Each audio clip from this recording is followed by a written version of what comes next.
Jadi malam ini kita sambung lagi pembacaan kita daripada bulan sudah, iaitu pada muka surat berapa tuan-tuan? Tak ada yang ingat? Pada muka surat berapa? Orang belakang ingat? Lupa. Tak ada seorang yang ingat? Tak payah baca kitab malam ni. Berapa? 1 tak dengar. 191. Baik. Nak cakap dengan saya nak kuat. Saya ni udah umur 72. Keturunan pun keturunan orang pekak-pekak belaka. Jadi kalau tak dengar. 191.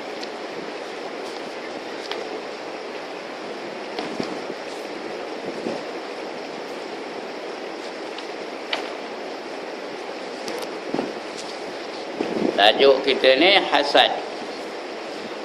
Al-faslur rabi' fil hasadi. Tang mana? Kalau 191 dia bukan pangkat, dia tengah-tengah.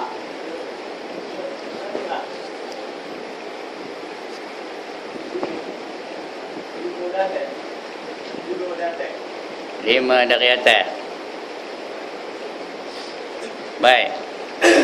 Firman Allah Ta'ala, وَلَا تَحْسَبَنَّ الَّذِينَ يَبْخَلُونَ بِمَا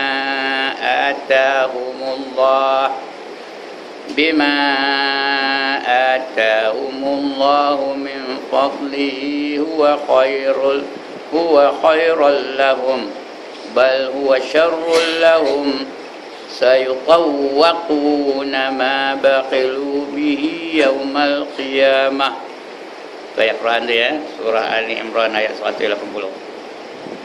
Artinya jangan kau sangka akan orang yang kikir. Kikir tu artinya kedekut, bakhil, tak gajarin, tak hidung, masin, genggam ayo, tak tiri. Itu ya, apa tu? Jangan kamu sangka kedekut itu atau bakhil itu adalah benda yang baik ya. Jangan kamu sangkakan orang yang kikir dengan barang yang memberi Allah Ta'ala akan mereka itu daripada anugerahnya, iaitu kebajikan bagi mereka itu. Sebab apa bukan kebajikan? Sebab harta yang kamu kedekutkan itu bukan harta kamu. Siapa yang bagi kamu? Allah yang bagi kamu. Pasal apa kamu nak kedekut? Bukan kamu punya. Allah yang bagi kamu. Jadi harta Allah kamu nak kedekut harta orang buat apa? Nak kedekut harta sendirilah. Kita mana ada mampu nak membuat harta sendiri. Semua itu anugerah Allah Ta'ala. Jangan kamu kedekut. Itu bukan baik bagi kamu. Bahkan bal huwa syarrul lahum. Bahkan itu adalah kejahatan bagi mereka. Ya. Bahkan tetapi iaitu kejahatan bagi mereka itu lagi akan dikekangkan akan yang dikikirkan itu, dikikirkan mereka itu dengan dia di atas leher mereka itu pada hari kiamat. Apa benda yang dia kedekutkan itu esok akan diikat di tengkuknya. Duit lah diikat ke tengkuknya. Mah lah diikat ke tengkuknya. Apa sajalah. Barang makan lah diikat ke tengkuknya. Ya. Di hari kiamat besok lah, bukanlah kejap ini. Dah mati esok, diikatkan benda-benda yang dia kedekut. Dia ada mah, tak nak zakat. Esok mah tu dia jadi ikat ke tengkuknya. Dia ada duit, tak nak zakat, tak nak sedekah, tak nak apa? Tak nak membelanjakan wang ringgitnya untuk isteri dan anak-anaknya. Esok diikatnya ke tengkuk tu. Orang yang kedekut, orang yang bakhil. Jangan sangka itu baik. Sebenarnya itu adalah satu kejahatan bagi mereka. Itu ayat Quran ya. Dan lagi sabda Nabi SAW, iyyakum wal bukhla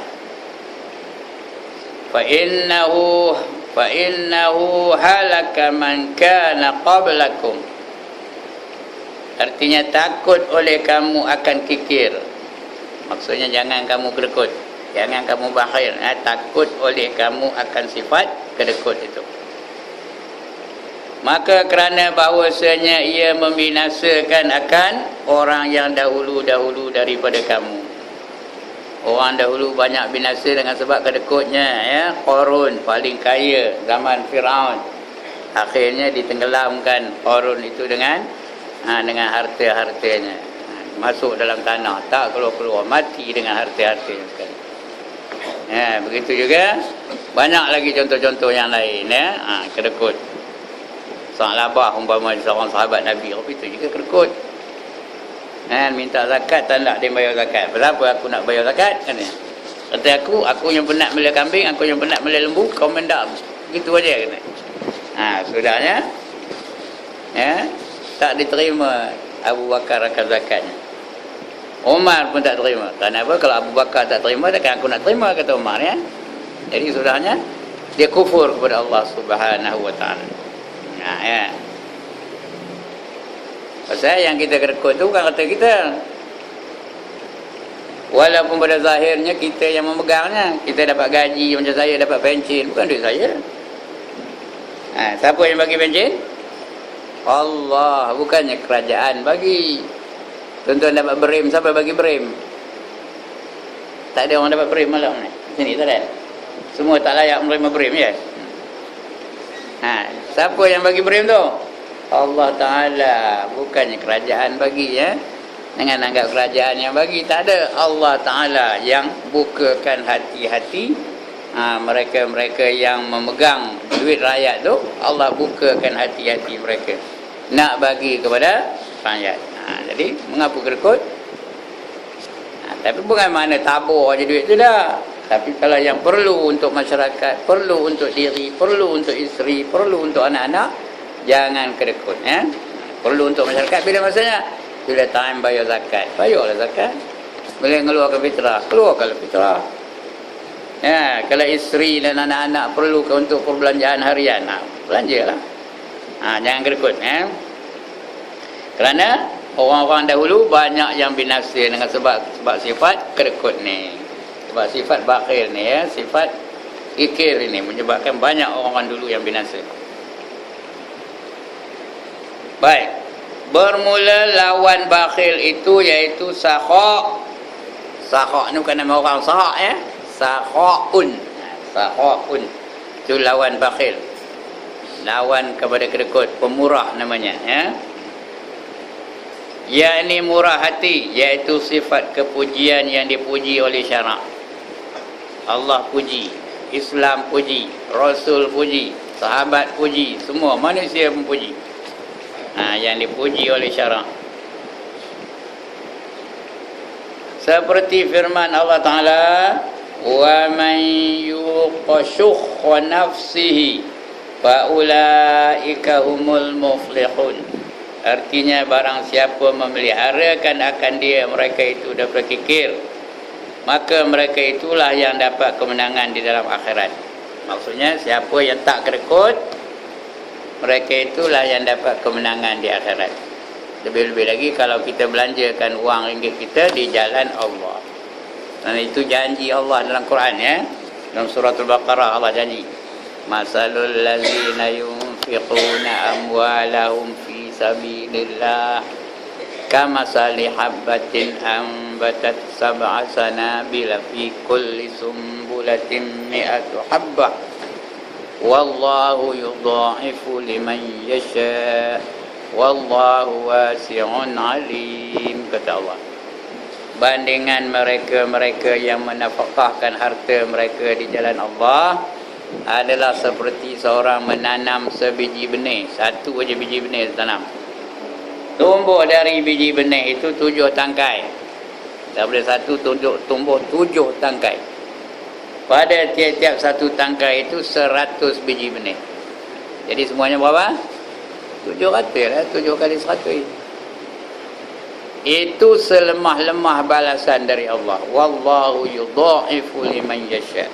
Itu balasan yang paling lemah dari Allah Subhanahu wa ta'ala. Sedangkan perbendaharaan Allah itu amat luas. Wallahu wasi'un alim. Wasi' itu ni luas. perbendaharaan Allah itu tidak terkira. Bukan ada sukatan, bukan ada had, bukan ada apa keluarnya tahu. Bukan ada restriction. Ya. Jadi jangan kita kerekut dengan harta Allah. Kerana bukan kita punya. Yang dalam poket tu bukan kita punya, Allah yang punya. Yang dalam rumah tu bukan kita punya, Allah yang punya. Jadi jangan kita kerekut dengan harta yang Allah bagi. Bukan semua suruh belanjakan pun. Ya, zakat tu semua ke kata? Tak ada. Berapa? 2.5% saja. Kalau duit ada 10,000, berapa zakatnya? 250. Ya. Kalau duit ada 1,000, berapa? 1,000 berapa? RM25. Ya, kalau 1,000, RM25. Kalau 10,000, RM250. Kalau ada 1,000 aja, tak ada wajib zakat pun. Kerana tak cukup nisabnya. Dia nak cukup nisab, cukup haul, baru wajib zakat. Kalau tak cukup, tak ada wajib pun. Ya? Jadi jangan bukan semua yang nak kita bagi. Sebahagian daripadanya mimma razaqnahum yunfiqun, kata Allah. Sebahagian daripada rezeki yang kami bagikan tu, hendaklah kamu nafkahkan di jalan Allah.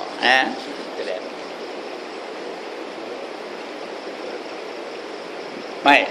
Artinya barang siapa memelihara akan dirinya mereka itu daripada kikir, maka mereka itulah yang dapat kemenangan di dalam akhirat. Ya, itu ayat Quran. Sabda Nabi pula. Dan sabda Nabi sallallahu alaihi wasallam, as-sakha'u syajaratun tambutu fil jannati fala yalijul jannata illa sakhiyun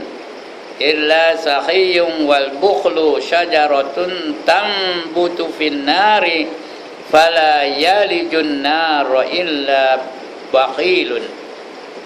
Artinya bermula murah. Itu bukan mudah dia, murah hati itu. Murah hati itu satu pohon kayu yang tumbuh. Itu bukan tambah dia, tumbuh. Yang tumbuh di dalam syurga. Orang murah tu dia seolah-olah dia menanam satu pokok, tumbuh dalam syurga. Maka tiada masuk syurga itu melainkan orang yang murah hati. Jadi dia tu macam pokok dalam syurga tu untuk orang yang murah hati yang boleh masuk syurga. Dan kikir itu satu pohon kayu yang tumbuh di dalam api neraka. Itu kikir tu macam satu pokok tumbuh dalam neraka. Jadi orang kikir tu macam dia nanam pokok dalam neraka lah. Maka tiada masuk ke dalam neraka itu. Rohnya tak ada tu. Betul kan? Neraka ya. Masuk dalam neraka itu melainkan orang yang kikir. Di sini kita faham, orang yang pemurah dia masuk syurga, orang yang kedekut dia masuk neraka. Pilihlah nak yang mana. Nak neraka pun boleh, nak syurga pun boleh. Pilihlah. Make your choice. It is all up to you. You want to go into heaven, jadilah kamu orang yang pemurah.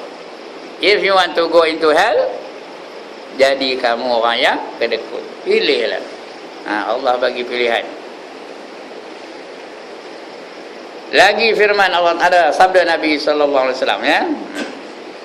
Dan sabda Nabi sallallahu alaihi wasallam, as-sakhiyul jahilu akhabbu ila Allah taala minal abidil bakhili. Artinya bermula orang yang murah hati, yang jahil, iaitu terlebih kasih kepada Allah daripada orang yang abid, yang kikir. Yang seorang ni pemurah tapi jahil, tak tahu. Kan tak tahu langsung lah, dia tak ada lah alim benar ya, jahil begitu aja.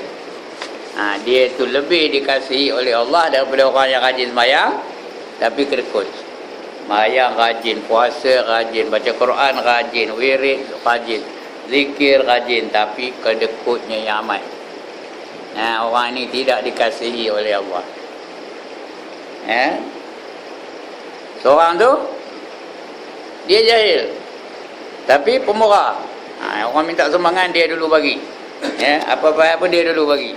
Maka orang ini yang lebih dikasihi oleh Allah. Tapi jangan nak jadi orang ini pula. Jangan kalau begitu aku nak jadi orang jahil lah. Bukan maksudnya orang itu. Kalau boleh jadilah orang alim yang pemurah. Itu yang baik sekali. Orang alim yang pemurah. Tapi kalau dia alim, dia mesti pemurah. Ada ke jumpa orang alim yang kedekut?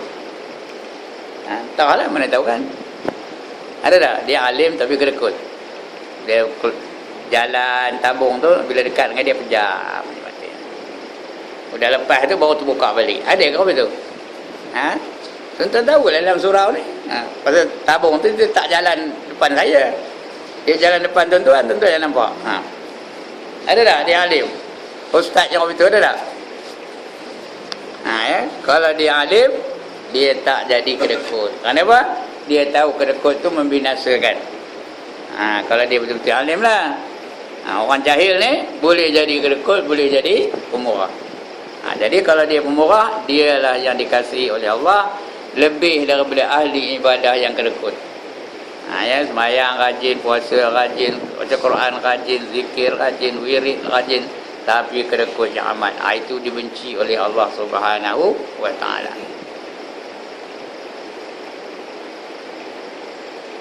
Baik, yakni orang yang jahil yang murah itu lebih baik daripada orang yang membaikkan akan berbuat ibadat, membanyakkan, bukan baikkan tu ya, membanyakkan akan berbuat ibadat tetapi kikir.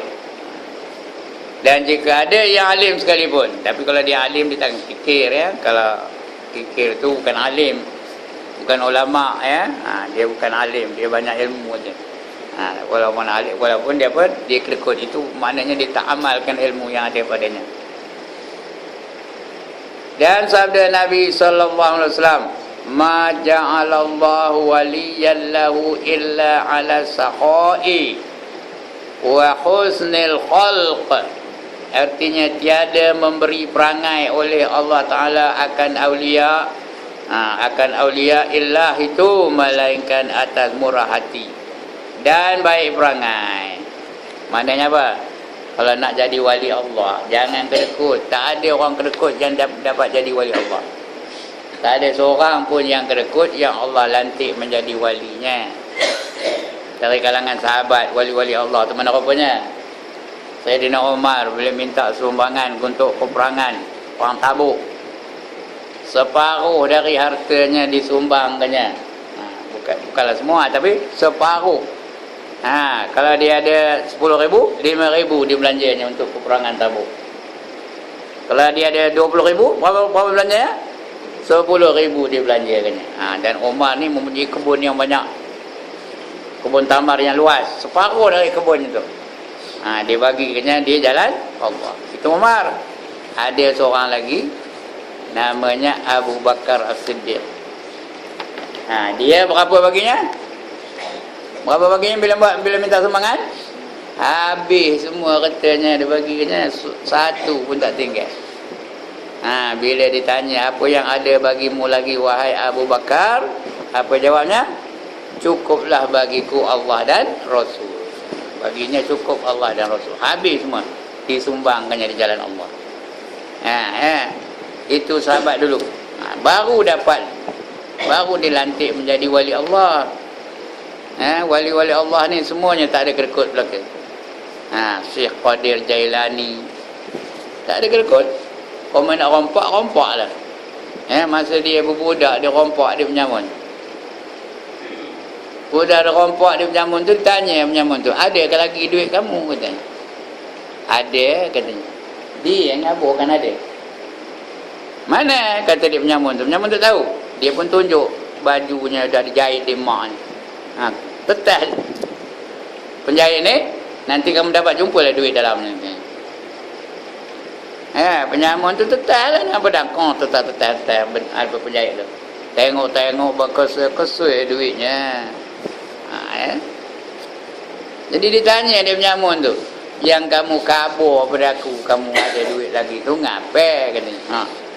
Rupanya penyamun tu orang kamu gajah rupanya. Yang kamu kabur apa itu ngapai? Kata penyamun tu. Kalau kamu tak kabur, bukan aku tahu pun kamu ada duit. Apa jawab Syekh Qadir Jailani? Mak aku pesan jangan cakap bohong, katanya. Kamu tanya, ada ke duit kamu lagi? Aku jawablah, ada. Aku mana boleh cakap bohong. Kalau aku cakap bohong, aku derhaka pada mak aku, katanya. Dengar itu melutut penyamun tu.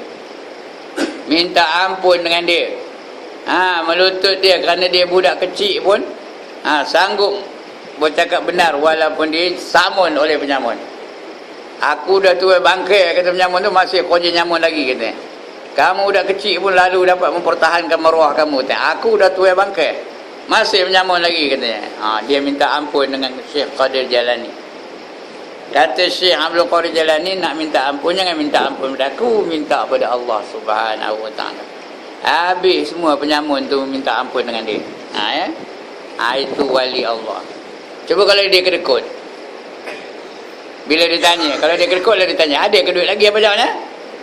Haram, katanya. Itu orang Perak betul tu, haram, katanya. Sekupang pun tak ada lagi, tahan berbohong tu, ya. Tetapi wali Allah ni memang Allah jadikan sifat mereka itu pemurah. Itu dia. Jadi takkan dapat jadi martabat wali kalau dia masih kedekut lagi.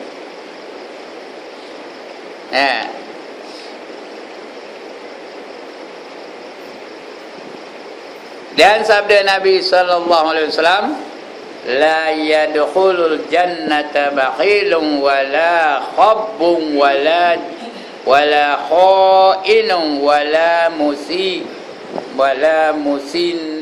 musiun malikah. Artinya tiada masuk syurga orang yang kikir, orang kedekut tak masuk syurga, dan orang yang memperdaya akan orang itu tak masuk syurga, ya. Dia menganiayai orang lain. Minjam duit orang tu, esok aku bayar, kata. Esok lebuh akan bayar. Orang tu tak masuk syurga selagi dia tak bayar balik duit tu. Walaupun dia rajin beribadat, rajin tahajud, rajin berjuang, tapi takkan masuk syurga kalau dia masih ada hak orang lain dia pegang ni. Jadi orang yang menganiaya orang lain tak masuk syurga. Dan orang yang khianat, ketika orang khianat, dia megang duit orang ke, duit apa ke, dia melanjarkannya duit tu. Dia jadi bendahari sesuatu pertubuhan, tengok-tengok lebur duitnya. Atau dia jadi amil, orang pun bayar zakat dengan dia, orang pun bayar fitrah dengan dia. Kalau sudah habis duit tu, dia bantainya. Jadi orang habis itu tak masuk syurga. Orang yang khianat dan orang yang jahat perangainya. Jahat perangai itu macam-macam lah. Carut je lah kerjanya, mencuri je lah, dajal hak orang lah, kata-kata orang didajalnya lah. Itu orang khianat orang itu. Orang jahat orang itu tak masuk ke dalam syurga, sehingga dosa-dosanya terhapus, sehingga suci dia daripada dosa-dosanya.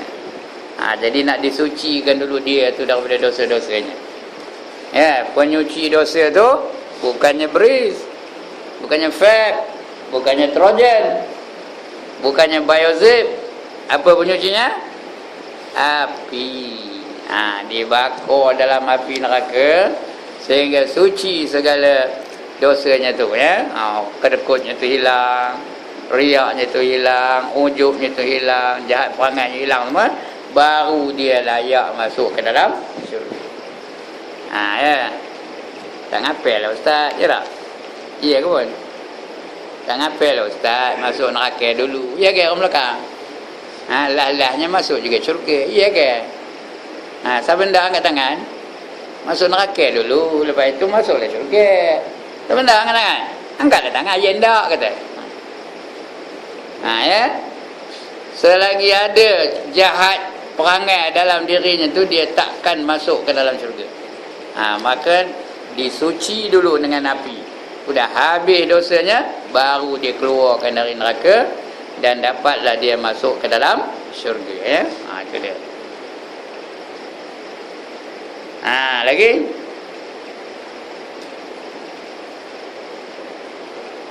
Lagi mana ke? Dah hilang. Kata Imam Ghazali rahimahullah taala lagi kata Imam Ghazali rahimahullah taala, "I'lam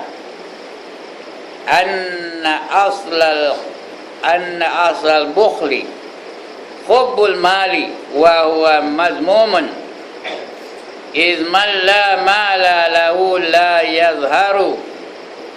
yazharu bukhluhu walakin tazharu hubbul mali wa rubba rajulin saqiyyin lakinnahu yuhibbul mali liyasqiya bihi fayazkuru bis-sakhai fadzalika aidan mazmumun lianna hubbal mali yulhi an zikrillah wa yasrifu wajhal qalbi ila dunya. Ini Imam Ghazali mengupas tentang bakhil ni. Apa katanya? Artinya ketahui olehmu bahawa asal kikir itu, mengapa orang ni kerekut benar, asalnya apa? Asalnya iaitu kasih akan harta. Itu asal yang pertama. Kerana dia sayang nak melekangkan harta daripada diri dia.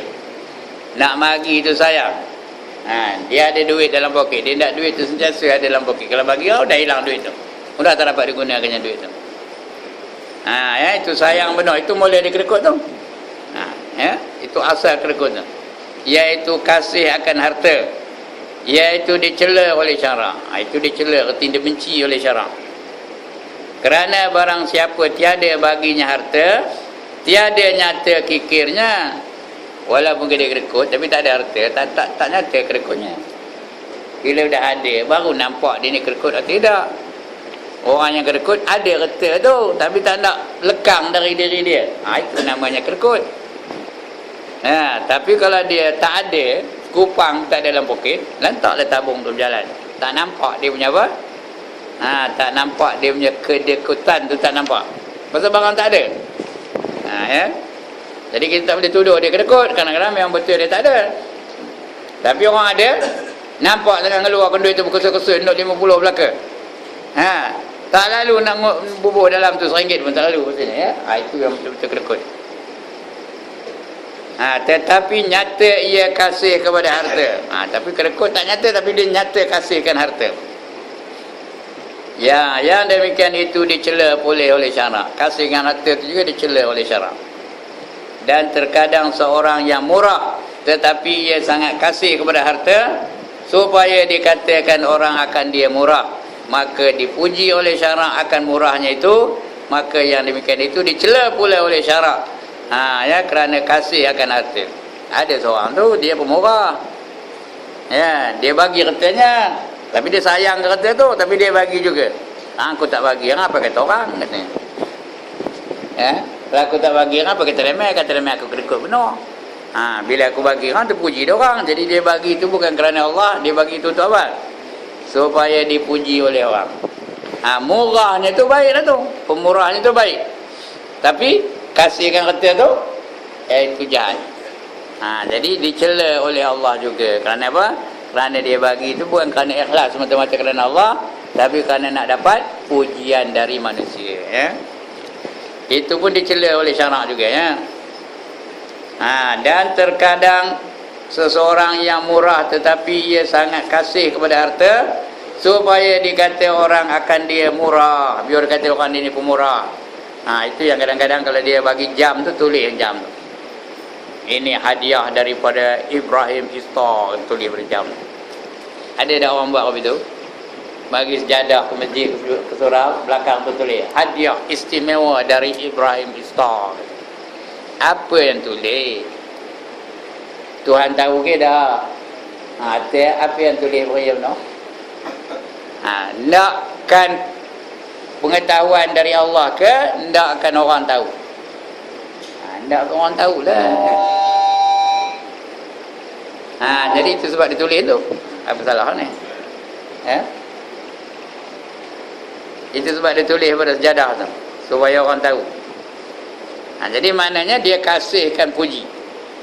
Kasih dipuji orang. Kita nak buat ni, nak jadi ibadah, biar ikhlas semata-mata kerana Allah, baru dapat pahala. Kalau tidak dia dipuji di orang ke apa ke, itu tak ada dapat pahala. Macam ngaji kejap ni. Lepas ngaji kan keliling, melewar pakai jubah, pakai serban. Tanya dia dari mana tu? Dari Nusa, kita pergi ngaji tadi, Ustaz Ibrahim ngajar kata. Padahal kalau tak khabar orang tak tahu kan? Tahu. Tapi kalau tak khabar juga, biar orang tu muji dia. Begitu juga dia tu. Pengaji kan ngelewa pakai telekong keliling taman mana ni? Taman Bukit Endah tu, keliling rumah tu. Cakap sembah kokok tu. Dari mana tu? Dari ngaji ni.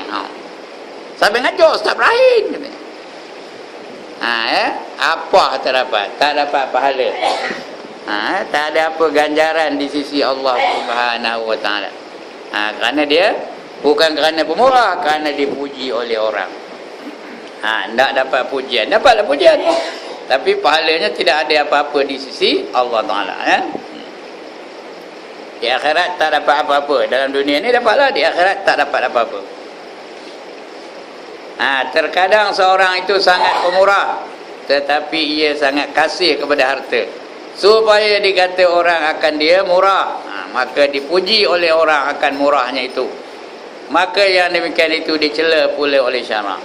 Sebab itu kita disuruh jadi pemurah, tapi jangan ada ulterior motif. Jangan ada tujuan-tujuan yang lain daripada mencari keredaan Allah Ta'ala. Jadi pemurah itu memang disuruh oleh Allah, tapi jangan ada tujuan-tujuan lain. Semata-mata kerana Allah. Itu baru diterima oleh Allah.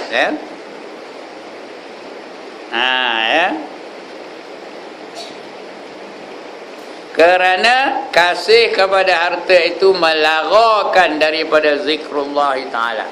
Bila dia kasihkan harta ke orang zikirnya, dia teringatkan harta je. Zikir tu artinya ingat. Bila dia kasihkan harta, dia kurang ingatannya kepada Allah Ta'ala. Dia teringatkan harta tu je, teringatkan pemberian dia je, menceritakan pemberian dia je pada orang. Itu surau tu akulah bagi duit tu, kata. Kalau tak ada aku bagi duit, tak terdiri pun surau tu, kata. Aku bagi 15,000, katanya. Ngabur pada orang. Padahal bila diungkit balik, habislah pahalanya. Bila kita sebut balik. Sebab itu, di antara orang yang dapat lindungan arash, siapa? Orang yang menafkahkan hartanya dengan tangan kanan tanpa disedari oleh tangan kirinya. Dia bagi dengan tangan kanannya, tangan kirinya pun tak sedar. Itu dia orang yang dapat lindungan arash, di mana tidak ada lindungan melainkan lindungan arash Allah Ta'ala. 7 golongan yang dapat lindungan arash. Yang pertama, pemimpin yang adil. Itu tuan-tuan, yang jadi pemimpin biar adil. Adil itu artinya menjalankan perintah Allah. Mana yang Allah suruh dia buat, mana yang Allah larang ditinggalkannya. Itu nama pemimpin yang adil. Ikut kapasiti dia lah. Kalau dia solo je, isteri tak ada, anak-anak tak ada juga pimpinannya. Apa yang dipimpinnya? Matanya, telinganya, kakinya, tangannya, lidahnya, perutnya, kemaluannya. Dia jaga itu mengikut perintah Allah. Dapat dia dalam dikategorikan sebagai pemimpin yang adil. Yang kedua, pemuda yang warak. Termasuk pemudi lah ya. Pemuda yang warak. Daripada muda sampai dia mati, tak pernah melakukan dosa-dosa besar. Kalau ada pun, dosa kecil. Dan dia cepat bertaubat. Ini orang ni dapat layak menerima lindungan arash. Yang ketiga, 2 orang atau 2 golongan yang berjumpa dan berpisah semata-mata kerana Allah. Macam kejap ni, tuan-tuan apa buat datang? Kerana Allah. Balik ke rambut? Kerana Allah. Saya pun begitu. Apa buat datang? Kerana Allah. Balik ke rambut? Kerana Allah. Kalau itulah dalam hati kita, maka kita dapat golongan yang ketiga ni, dapat perlindungan arash, di mana tidak ada perlindungan melainkan perlindungan arash Allah Ta'ala. Yang keempat, orang yang hatinya sentiasa tertambat kepada masjid. Dia tadi ingat ke lain, masjid surau, masjid surau, masjid surau, masjid surau. Lebih-lebih lagi masjid. Itu yang keempat. Yang kelima, seorang menafkahkan hartanya dengan tangan kanannya tanpa disedari oleh tangan kiri. Dia bagi dengan tangan kanan, tangan kiri pun tak sedar berapa bagi. Punya laju baginya. Punya lajunya. Yang keenam, seseorang yang sentiasa bangun di tengah-tengah malam, bermunajat dengan Allah sambil menangis-nangis. Tapi itu tidak malam, bukan setahun sekali. Bukan masa qiyamul lail meriam menangisnya. Setahun sekali ada qiyamul lail, betul menangis. Malam tu. Hendaknya jumpa tekung yang handai sikit pula cerita tentang neraka. Dia pun takut menangis-nangis. Malam tu mendengung nangisnya. Lepas tu esok paginya gelap pula kak ngadap roti canai.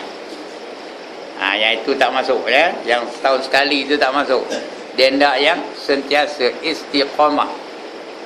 Itu yang keenam. Dan yang ketujuh, ini orang lelaki aja. Minta maaf dia orang perempuan ya. Lelaki sahaja. Yang diajak oleh perempuan yang cantik lagi ternama. Udahlah masyhur cantik pula diajak berzina. Tetapi lelaki itu menolak kerana takutkan Allah. Bukan menolak kerana sudah tak lalu. Menolak kerana takutkan Allah. Itu dia. Bukan menolak kerana takut kena sebat. Bukan menolak kerana takut kena rejam. Tapi dia menolak kerana takutkan Allah. Itu 7 golongan yang dapat naungan aras. Orang lain? Di mana dirinya? Di mana dirinya? Di padang mahsyar tu lah. Matahari sejengkal dari kepala, berimpit-rimpit, telanjang pula tu.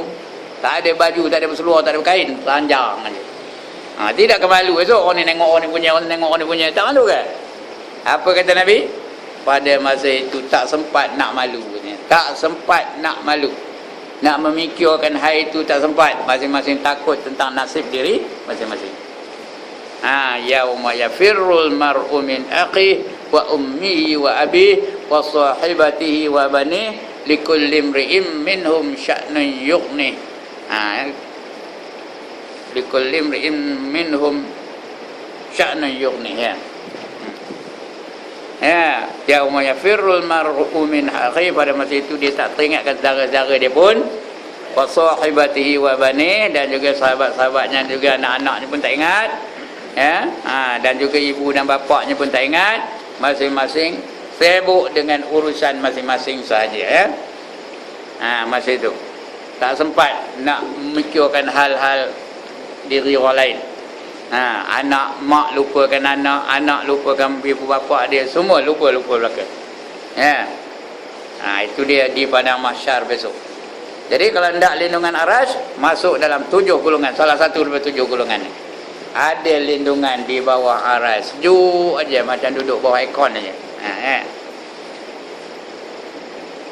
Baik, lagi apa?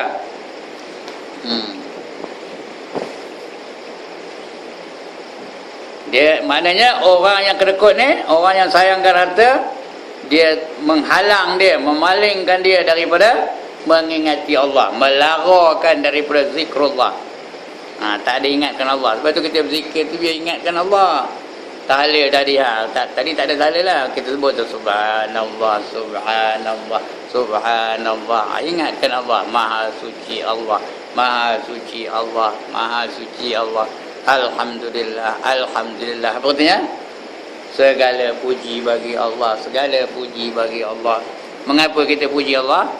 Kerana nikmat yang diberinya tidak terhingga banyaknya. Kita puji Allah tu. Mujur Allah nak jadikan kita. Kalau Allah tak jadikan kita, tak ada lah kita. Malam ni tak ada lah kita sini kalau Tuhan tak jadikan kita. Itu kita puji Allah tu. Alhamdulillah, alhamdulillah, alhamdulillah.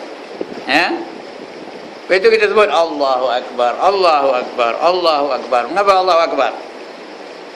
Allah yang maha besar, yang menjadikan alam ini begitu cantik, yang menjadikan manusia begitu hebat, yang menjadikan matahari, yang menjadikan bulan, yang menjadikan bintang, dijadikannya malam, dijadikannya siang, digilirkannya pula malam dan siang.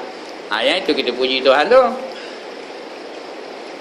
Inna fi khalqis samawati wal ardi wa ikhtilafil laili wan nahar la ayatil liulil albab, kata Allah.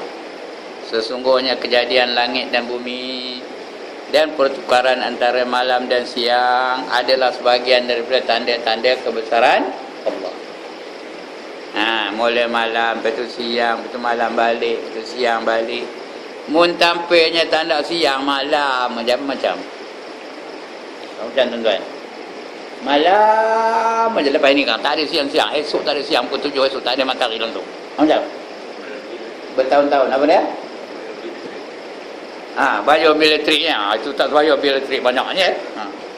Ya. Yang itu ialah betul tu. Lagi? Apa akibatnya? Kalau dah malam aja tak ada siang-siang macam? Cuaca apa keadaannya? Sejuk, makin lama makin sejuk, makin lama makin sejuk. Tak ada matahari yang nak memanaskan alam ni. Makin lama makin sejuk, makin lama makin sejuk, makin lama makin sejuk. Kalau sampai seminggu macam? Kalau sampai sebulan macam? Yang sejuk tadi bertambah sejuk, bertambah sejuk, bertambah sejuk. Akhirnya beku segala cecair. Air ni beku semua. Termasuk darah dalam badan kita pun beku belaka. Kalau dah beku darah kita macam ni? Padam belaka. Semua mati kerana darah beku. Darah tak jalan. Darah ni dia nak berjalan seluruh anggota baru dia boleh menghidupkan manusia. Kalau tak mati pun. Nampak tu? Jadi kalau malam saja tak lama lah, sebulan dua mati dah semua manusia. Makhluk semua mati. Kalau sebaliknya berlaku macam mana? Tak ada malam, siang aja, siang. Matahari je dia di atas, turun naik balik, turun. Tak ada malam langsung macam. Apa akan jadi? Cuaca akan makin lama makin panas, makin lama makin panas, makin lama makin panas. Akhirnya tiap-tiap yang cair semua akan menggelegak. Yang cair semua menggelegak belaka. Termasuk darah-darah dalam badan kita pun akan menggelegak. Sebab itu digilirkannya. Mula-mula siang, betul dah panas.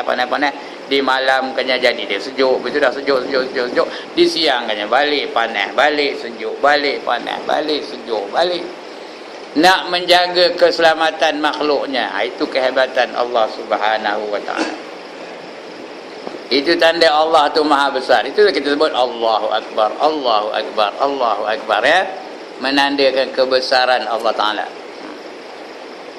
Itu dia. Ingatkan Allah lah. Pasal apa kita? Bila kita ingatkan Allah, maknanya kita mengakui bahawa segala-galanya itu dari Allah Subhanahu Wa Ta'ala. Bukan kita punya. Harta ni bukan kita guna. Tak adalah kita jadi orang kedekut. Ya. Semua dari Allah Ta'ala belaka. Itu sebab Allah berfirman lagi, tengok firman Allah Ta'ala, la tulhikum amwalukum wala auladukum an zikrillah, kata Allah, ya. Apa katanya? Jangan melarakan akan kamu oleh segala harta kamu dan segala anak kamu daripada zikrullah Ta'ala. Jangan sebab dia kata, sebab dia anak, sebab dia keluarga, gagal kamu mengingati Allah. Ni Allah warning kita ni. Jangan sebab menyaga langsung tak bersemayang. Jangan kerana anak langsung tak semayang. Jangan kerana ahli-ahli keluarga langsung tak semayang, ya. Jangan gagal. Dunia ni menghalang kita daripada melakukan ibadat kepada Allah Subhanahu Wa Taala. Ya, mesti kita beribadat kepada Allah. Tak kira lah apa yang berlaku. Orang kaya pun mesti beribadat, orang miskin pun mesti beribadat. Orang banyak kereta pun mesti beribadat, orang tak ada kereta pun mesti beribadat. Lelaki mesti beribadat, perempuan mesti beribadat. Ya. Siapa pun mesti beribadat. Jangan apa-apa yang boleh menghalang kamu daripada mengingati Allah. Ya. Dan lagi sabda Nabi sallallahu alaihi wasallam, hubbul mal wasyarafi bunya yumbitani apa tu? Nifaq. Yumbitani nifaq fil qalbi kama yumbitul ma'ul baqla. Artinya bermula kasih akan harta dan kasih akan kemuliaan itu, iaitu menumbuhkan keduanya itu akan munafik di dalam hati, seperti menumbuhkan air akan sayur-sayuran. Sayur tu kalau hari-hari kita corah dengan air, apa jadi? Subur ke dah? Cepat ke dah lambat? Cepat ke lambat dia besar? Cepat kan? Begitulah kedekut ni, kasihkan harta ni menyuburkan sifat munafik. Macam kita nyiram ayuh pada sawi. Sawi ni cepat besarnya, ya. 20 hari dah besar, dah boleh makan tu sawi. Syaratnya apa? Banyak bubuh ayuh. Dia siram, dia cepat dah besar ni. Ya. Begitulah sifat munafik itu, cepat aja tumbuhnya dalam dada tu kalau kita ada dalam diri itu kasihkan harta. Bila kasihkan harta, cepat dia tumbuh sifat munafik. Ya, merosakkan kita ni.